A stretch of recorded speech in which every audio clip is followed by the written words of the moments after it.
Donc aujourd'hui, on va étudier un peu les fonctions, mais en utilisant la primitive.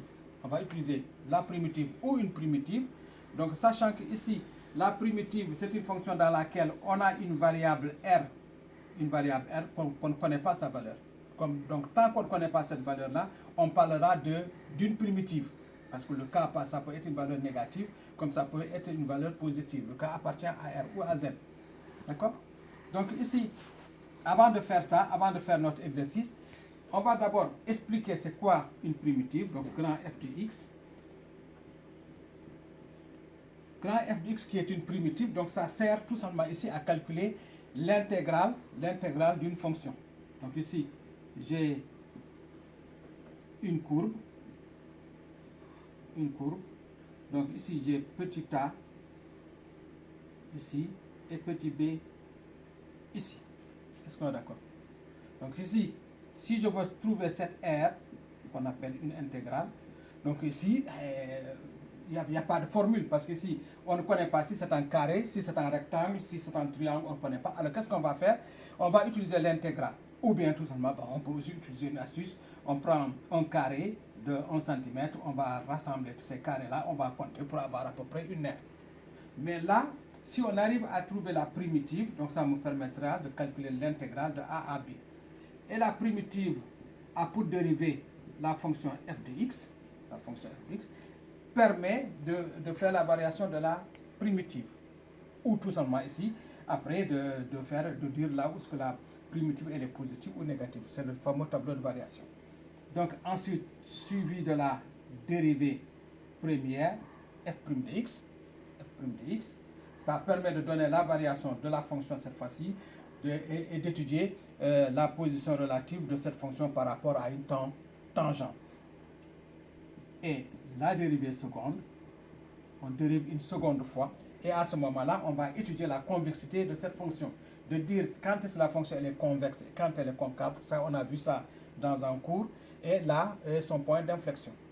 D'accord? Donc là, ici, les fonctions, donc j'ai la primitive, j'ai la fonction elle-même, la dérivée seconde, et la dérivée première, excusez-moi, et la dérivée seconde. Et chaque fonction a un rôle bien précis. D'accord? Donc nous, maintenant, on va étudier notre fonction grand f de x, la primitive. Grand f de x égale x ln de x moins x plus k. Donc k appartient à R. Donc k étant réel. Donc ici, quand je dérive k, je vais avoir 0. Donc tous les réels, quand on les dérive, ça donne 0. Donc ici, je me retrouve avec cette primitive-là. Et on va regarder elle est de quelle forme. Donc j'ai x ln de x moins x plus k. Alors soit j'utilise la formule u fois v plus w, ou bien on va essayer de faire un peu plus court. Donc je vais factoriser le x. Donc ça fait x facteur de ln de x moins 1 plus k. Donc là, grand f de x qui correspond aussi à f de x. C'est aussi f de x. Donc ici, je vais utiliser tout simplement la formule u fois v, mais comme k c'est un réel, ça va être égal à 0. Donc sachant ici que u de x égale x, u' de x égale 1.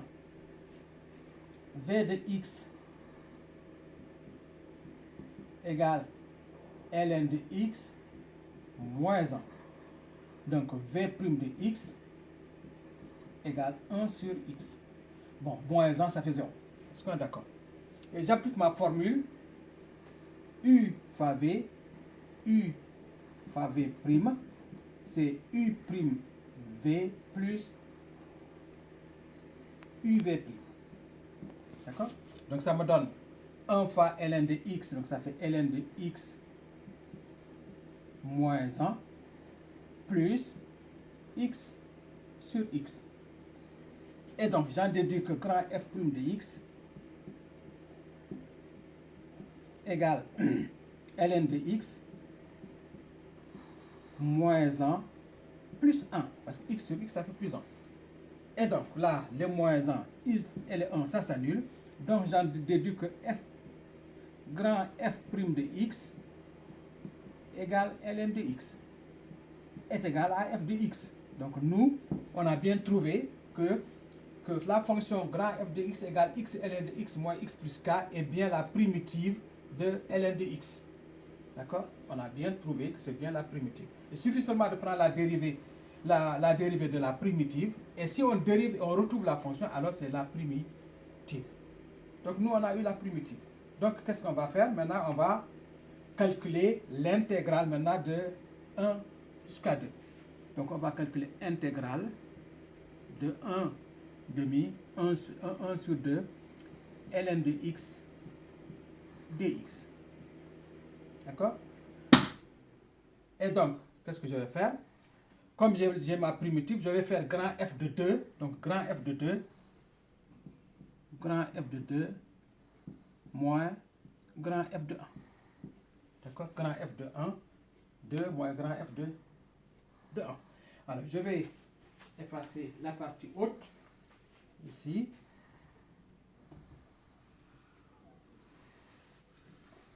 Et je vais calculer.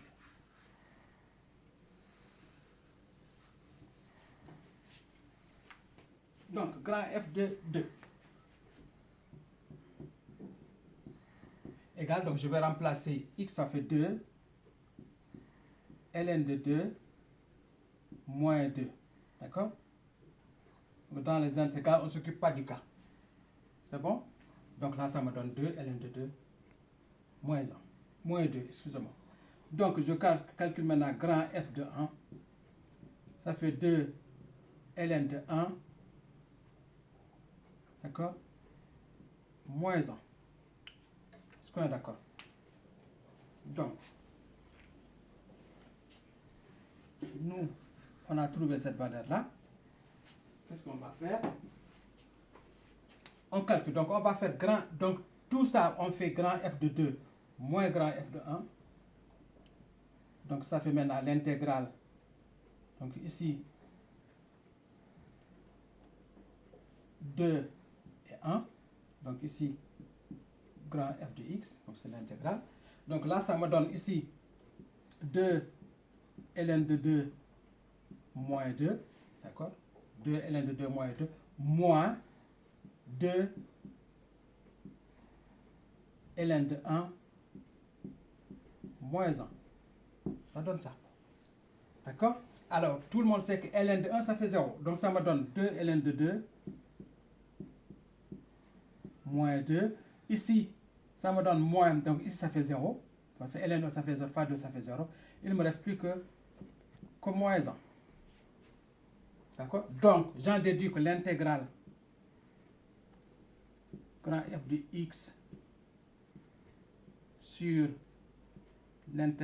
l'intervalle 2, 1 est égal à 2 ln de 2 moins 2 moins 1. Donc, moins 2 moins 1. Donc, ça fait 2 ln de 2 moins 3. Excusez-moi, ln de 2 moins 3. Donc, on dit en unité d'air. Donc, l'intégrale de 1 à 2 de la fonction ln de x est égale à 2 ln de 2 moins 3 en unité d'air. Voilà, c'est le résultat qu'il fallait trouver. Donc, merci beaucoup et à la prochaine vidéo. Donc, n'oubliez pas de mettre les likes. Ici, l'adresse mail, le numéro de téléphone, je vous ai donné. Et je vous souhaite bon courage. Et ça, c'était le programme de Terminal ça, et en début d'année universitaire. Merci beaucoup et on se dit à bientôt.